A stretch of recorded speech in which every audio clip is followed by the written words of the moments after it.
Though often thought of as a barren and agriculturally bereaved land, it may not be all doom and gloom, as non-Congolese Africa may have since 2002 been outclassing the First World in the field of weather control.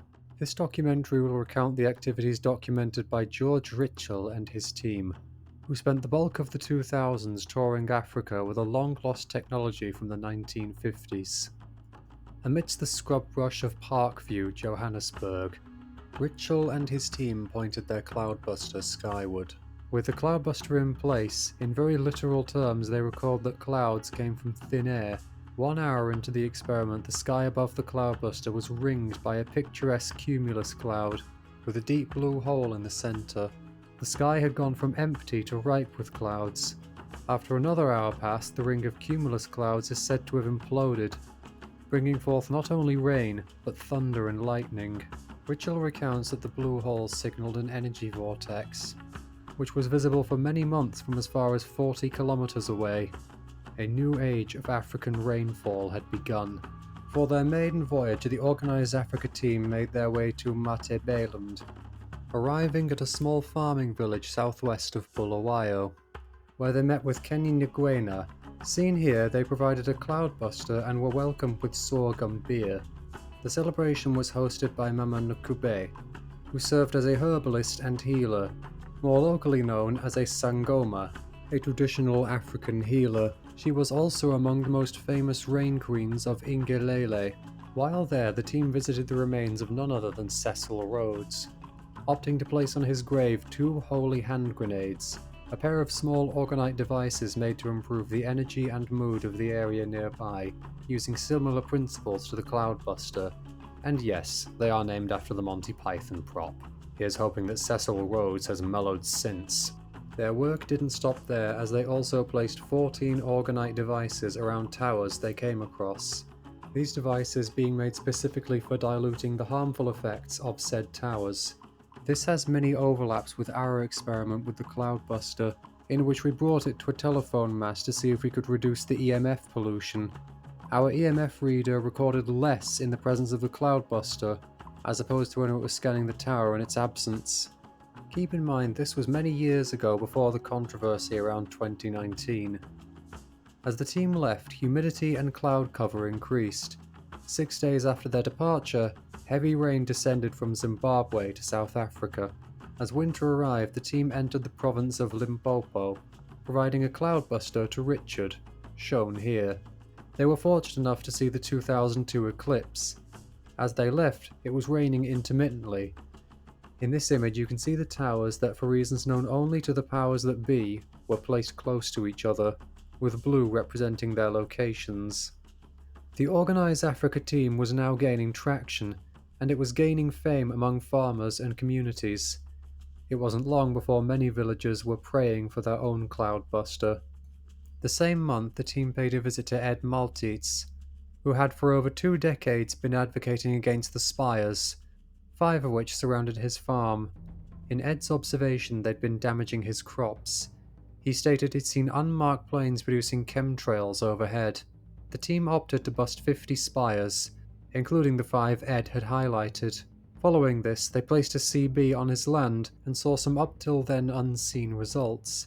They were met with only a few drops of rain, but Ed stated that was much better than usual.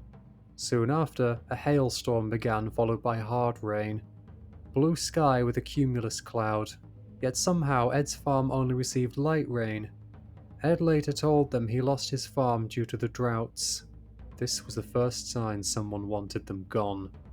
As spring came along, the team presented a cloudbuster to Credo Mutwa, revered for serving as the keeper of history and healer for the Zulu.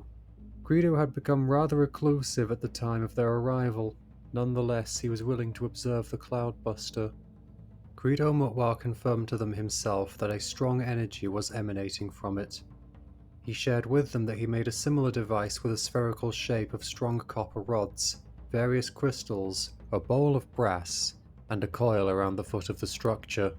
The device was able to light up the bulb of the torchlight, and the coil would get hot when filled with marula juice. With their actions becoming known to Africa, the Organised Africa team were paid to help the Ndebele, descended from the Zulu, and renowned for their paintings and geometric patterns. They were greeted by Esther Malungu, who is famed for her paintings. They were also introduced to Angelina Ndamande. In this image you can see Angelina's happiness for yourself, not surprising considering her grandfather was a Sangoma. The team took on a big task and placed ergonomic devices near over 40 spires. Before they could receive feedback from the Ndebele, they found a more pressing matter. As 2003 drew to a close, a great peril loomed over South Africa. Newspapers foretold of an unforgiving drought that was fast approaching, for which tens of thousands were prognosticated to die. The team decided to venture there in hopes of aiding them. After summarizing what they were up against, the team theorized that facilities with connections to the US HARP program were in abundance along the coastline of KwaZulu-Natal, as well as the Kruger National Park. In these areas, the team were able to create visible changes, but the rainfall was not what they had hoped for. They decided to cut the task in half, first taking on eastern Mpumalanga, followed by the southwestern Limpopo province. Work was started in haste as they had only one shot at this. On the 18th of December, George and Trevor, who he called his comrade in arms, made their way to the drought zones armed with 170 Spirebusters, 1 HHG, and a rare 7-piped Cloudbuster, intent on healing the Timbavati conservation area near Kruger Park. They recall seeing the Kendall power stations with a yellowish sulfuric smoke emerging from the smokestacks. From them, the sky was given a dirty tint, halfway between grey and brown. At one glance, they knew they were up against no ordinary threat. With the power plant fenced off, they began placing orgonite devices around the area, all the while aware they could be spotted and sent away, or worse, arrested. As they worked, they were met with a pond. Rather than the picturesque image one would envision, it was rife with algae in tandem with the scent of decay, a hallmark of the oppressive gloom that now tainted the once harmonious landscape. The team put their orgonite devices to use. In the blink of an eye, the energy surged from bleak to uplifting. They recalled feeling a sensation in their legs to their knees as the pond cast off the twisted aura. The effect reached far and wide. In the span of a few minutes, the sky was lively, adorned with clouds that were by some in Africa referred to as Tachini, guardian spirits or angels of the air. Celebrations took place as the grim essence was dispelled, and the night spent at their campsite with host Christo, who expressed his relief at the Cloudbuster, even stated that with its presence he was able to improve things with his former girlfriend. Now if only I could get mine to talk to me with the Cloudbuster present. Afterwards they travelled through Nelspruit and bore witness to chemtrails. Following another day's work of gifting orgonite, the chemtrails were turned into cumulus clouds. The final phase of countering the drought took them to the southernmost entryway to Kruger Park. The team landed in Nyamazane, with orgonite devices to defuse one large power plant near Maeline Gate, which was sealed off by fencing. Upon reaching the Numbi Gate near the ironically named Hazy View, they saw an arid and dusty plateau. Looking far and wide, they could not see a single animal, a classic sign of danger. Undeterred, they continued placing Spirebusters and HHGs in Hazy View, armed guards looking on in a somewhat menacing way, likely unaware of what was being done. As winter arrived, the team rested at Timbavati Game Park. The sky held a pale blue, the land devoid of rain. Having worked under the African sun for years on end now, the organised Africa team were dispirited to find themselves in a stalemate at Timbavati. Still determined to break the drought, the team placed a Cloudbuster near their hut, and in the blink of an eye a cooling breeze swept in from the east, from which the Indian Ocean brought moisture. George Ritchell recounts aiming his Cloudbuster at small clouds. Doing so showed him something which to that point was unseen. Anywhere the Cloudbuster was directed, a rippled skeleton structure took form. If the use of the Cloudbuster was protracted, it would take the shape of a herringbone cloud. If it was further supported, the cloud would become cumulus-shaped. George Ritchell had a hypothesis. The Cloudbuster was working against the negative effects brought forth by the spires. In doing so, they didn't draw much rain from thin air, but they did enable rain obstructed by them. This is supported by his recollection of the sky changes from pure blue to rife with clouds. Over the course of that afternoon, the team saw the clouds build up slowly after the initial surge. As dusk fell, the rain went from marginal to light. As 6 approached, the drizzle transcended into a downpour. After weeks of marching and driving under the African sun, their efforts at long last yielded results. They could not conceal their joy as the team got out of their car to perform a celebrationary rain dance. Once back on the road, they were treated to lightning strikes that they considered almost alien to the savannah. They were told the next morning that the rainfall totaled over 11 inches.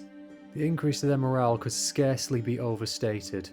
11 months later, they were told that the rainfall was healthy, and the difference in greenery was night and day, easily among their greatest accolades. In 2004, the Organised Africa team travelled over 11,400 kilometres on roads, and 900 kilometres by air in Namibia, one of the world's driest countries.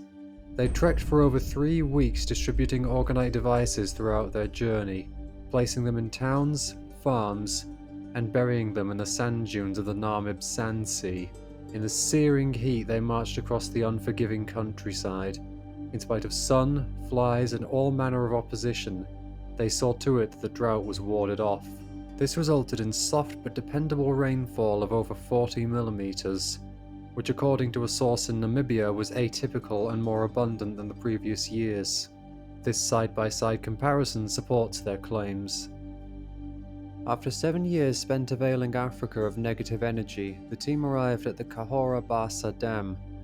They opted to throw orgonite devices into the water to uplift the energy around it, aiming to help Mozambique recover from the aftershock of the civil war. As they volleyed the Spirebusters every 1,000 meters, the team was stopped by armed guards wielding AK-47 rifles, shouting, "Back to lodge! Back to lodge!" George Ritchell was taken from his duties and interviewed by senior police officers the next day. This included Commander George, who was the police commander of the Cahora Bassa area, as well as 2 men who belonged to counterintelligence.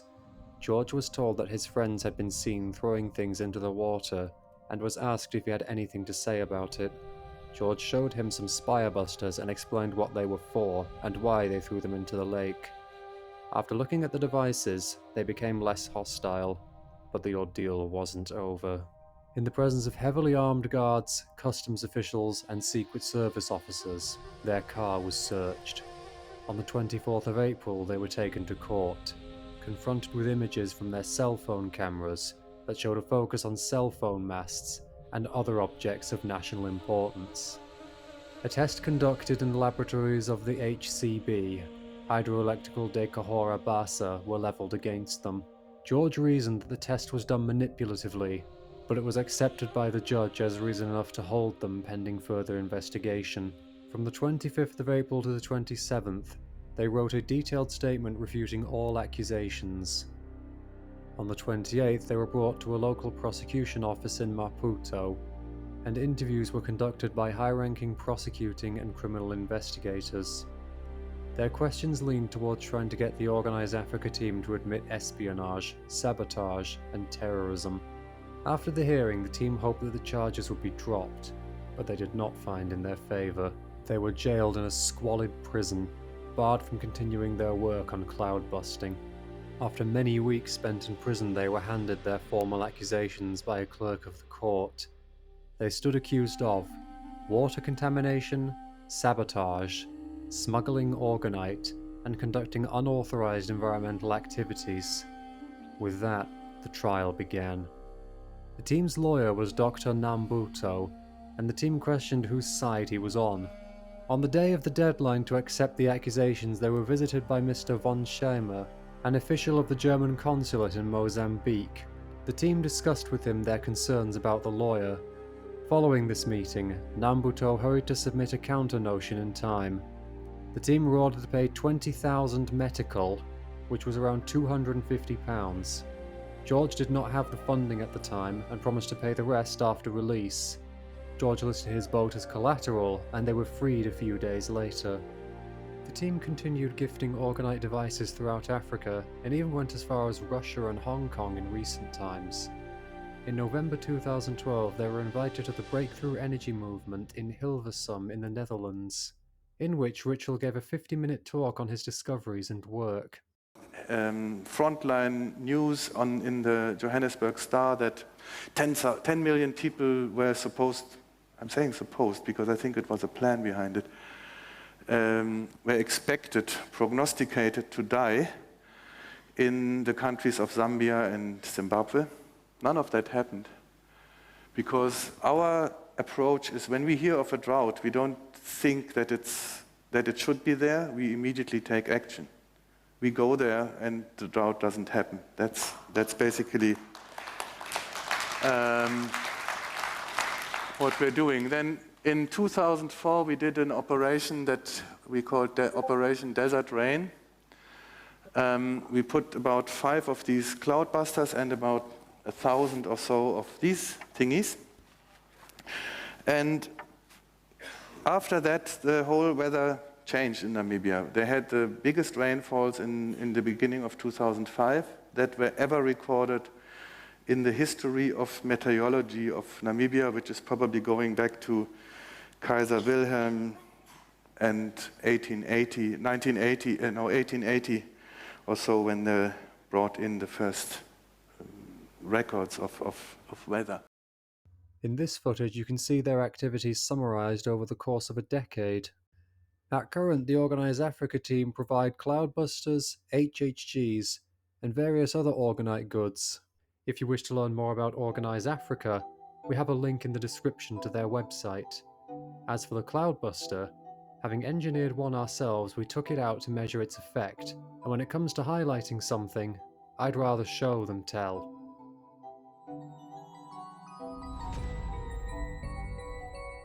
Look again. The middle part faded before the front and back. If you're feeling inspired, we have a how-to guide on creating your own Cloudbuster, and are intent on making a guide on creating Orgonite Spirebusters and Harmonizers. Together we can uncover all the secrets of the Cloudbuster. If you have any footage of your own Cloudbuster in action, please reach out to us. Thanks for tuning in.